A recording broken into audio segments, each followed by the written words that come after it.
आज की कहानी है कि जीवन में सब कुछ करना लेकिन कभी बिल्ली मत पालना। तो दोस्तों, कहानी बहुत ही मजेदार और हास्यप्रद होने वाली है, इसलिए कहानी में अंत तक बने रहना। एक महात्मा मृत्युशैया पर लेटे हुए अपनी अंतिम सांसें गिन रहे थे। तभी उनके एक शिष्य ने उनसे कहा कि गुरुवर, मृत्यु से पहले आप हमें कोई अंतिम संदेश देते जाइए। गुरु ने आंखें खोली और इतना ही कहा कि मेरे प्रिय शिष्य, जिंदगी में तुम सब कुछ करना लेकिन कभी बिल्ली मत पालना। इतना कहते ही गुरु श्री चरणों में विलीन हो गए और यह नहीं बता पाए कि बिल्ली क्यों नहीं पालना। शिष्य ने जिज्ञासावश हैरान परेशान होकर पूरे शास्त्र उठाकर देख लिए, लेकिन कहीं भी बिल्ली मत पालना के बारे में लिखा नहीं मिला। शास्त्रों में सारी जिज्ञासाओं का निदान मिला, पर बिल्ली से संबंधित कहानी का किसी शास्त्र में वर्णन नहीं मिला। लेकिन शिष्य भी हार मारने वाला नहीं था। वह भी तलाशता रहा कि आखिर मेरे गुरु यह क्यों कह के गए कि जीवन में सब कुछ करना लेकिन बिल्ली मत पालना।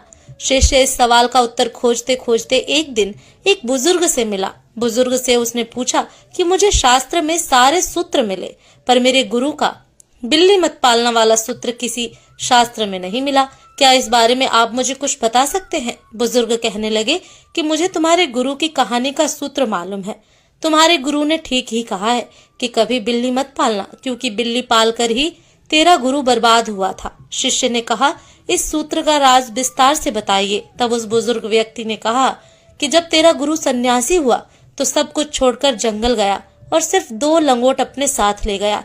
लेकिन एक मुश्किल आ गई कि जब भी वह अपना लंगोट धोकर डालता और दूसरे दिन देखता तो पाता कि उसका लंगोट तो चूहे काट गए। उसने सोचा कि 2 ही लंगोट और वह भी चूहे काट जाएं तो बड़ी परेशानी हो जाएगी। उसने गांव जाकर लोगों से पूछा कि बड़ी मुसीबत है, यह चूहे मेरी लंगोट काट जाते हैं, मैं क्या करूं? गांव वालों ने सलाह दी कि आप एक बिल्ली पाल लें। अब चूहों से लंगोट काटने से बचाने के लिए तेरे गुरु ने एक बिल्ली पाल ली। लेकिन मामला यहाँ नहीं रुका। आए दिन बिल्ली खड़ी हो जाती कि मुझे दूध दो, नहीं तो मैं चली। अब क्या करें? अगर बिल्ली चली गई तो फिर से लंगोट कटने की समस्या हो जाएगी। इसलिए गुरुजी गांव वालों से थोड़ा बहुत दूध मांग कर ले आते और बिल्ली को पिला देते। कुछ दिन बाद गांव वाले भी कहने लगे कि गुरुजी, रोज रोज हम आपको बिल्ली के लिए कहाँ तक दूध देंगे। आप ऐसा करें कि दूध के लिए एक गाय पाल लें। सब गांव वालों ने मिलकर गुरुजी को एक गाय दे दी। गुरुजी ने गाय पाल ली। अब गाय के लिए चारा भी तो चाहिए। अब तो चारे की समस्या हो गई। गांव में फिर से चर्चा हुई। गांव वाले कहने लगे कि गुरुजी, हमें और भी काम है, हम रोज रोज आपको चारा तो दे नहीं सकेंगे, इसलिए आपके आसपास की जो जमीन है आप उस पर घास फूस उगाकर गाय के लिए चारे का प्रबंध कर लें।